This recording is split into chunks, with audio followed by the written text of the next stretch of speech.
The last big thing here, we saw more God of War Ragnarok. Before we saw it, though, they showed off a limited edition DualSense. It's like white and blue, and it's got the two wolves, the two big wolves that chase the sun and the moon, in Norse mythology, printed on the touchpad.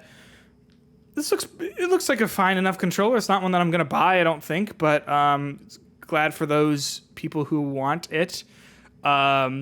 But they did show this story trailer for God of War Ragnarok, and damn, I'm so glad I played that first one because, wow, this game looks good as hell. Yeah, it looks awesome. And I think the cool thing about the way this was, when they started with the controller thing, it just started off like, what a lame trailer this is going to be. I thought that was it. I was like, wow. And then you see a controller, and I'm like, are they fucking going to just end it with a controller reveal?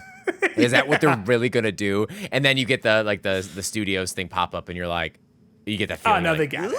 They got it, yeah. And then just the quality of it is just, like, astronomically awesome. I'm excited for this. I don't know where it's going to go. I think it's probably talking a lot of the different themes in it about, like, being okay with death. Seem to be insinuating a lot about Atreus trying to protect Kratos when the other game was about Kratos protecting Atreus kind of situation. So I'm interested to see where it goes. And I think the worst case scenario, it's more God of War 2018.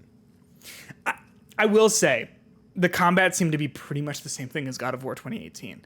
And while I thought the combat in that game was pretty good, I thought it was the weakest component in a way that, like, I just didn't think that the combat was as good as that story and as that writing and as that world was. So if it's just more of that, I might be a little, like, disappointed. But I don't know.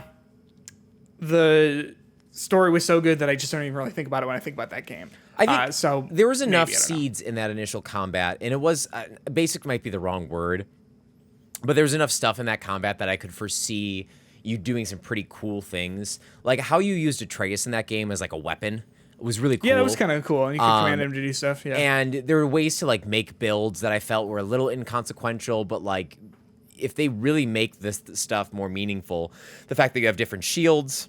The fact that you have the moment when he takes the Blades of Chaos and like literally like grapples across a chasm and like does that. I'm like, is there gonna be a hook shot in this fucking game? Like, are we gonna be able to use these as a hook shot? And if that's the case, I don't care what you do. All you need is a hook shot. Any game is 10 times better in that right Halo. Agreed.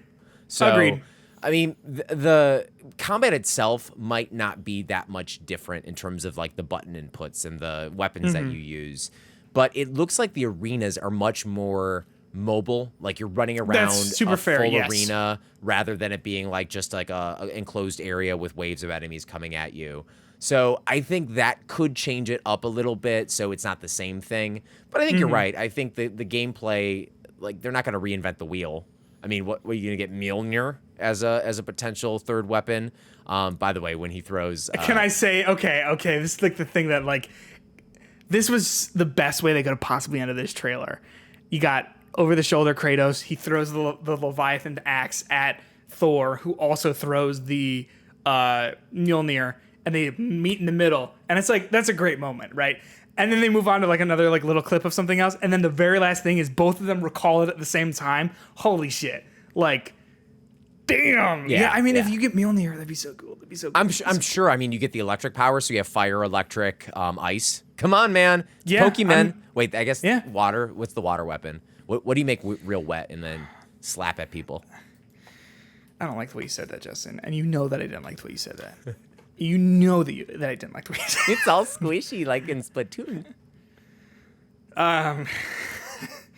I did like there was talking about like the things we don't talk about or something like that at the very beginning with Atreus puts his hand on the tree just like Kratos does at the very beginning of 2018 God of War, and then we cut to Kratos taking out I don't know what those are called, the Chaos Blades. But it's like something he wasn't. I don't know. It was a very, very solid trailer that got me very, very, very excited for this game. Do you know who the voice actors are in that? Like some of them were popping up, and I was like, this sounds very familiar. Like who they were. Like who in particular? Who's the God of War? Is that Tyr? Christopher Judge. No. Tyr is Yes, he is the God of War in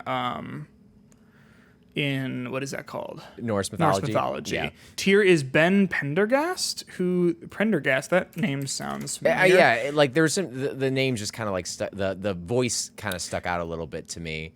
Oh, Ben Prendergast, who plays Tyr, is an Australian man. He is Fuse in Apex Legends. But I don't think he's Clearly doing that's my touch point with it. Yeah, so. I don't think he's doing an Australian accent in this game. But other than that, he's not done a ton. I'm just so excited for this. And it looked like he was fighting off more Valkyries or something. Like, damn, come on now. I'm ready for this. When does it come out? I am Right ready now? for it. It's already out. I'm playing it right now. Dude, it's kind of just around the corner. It's less than 2 months away. We got this.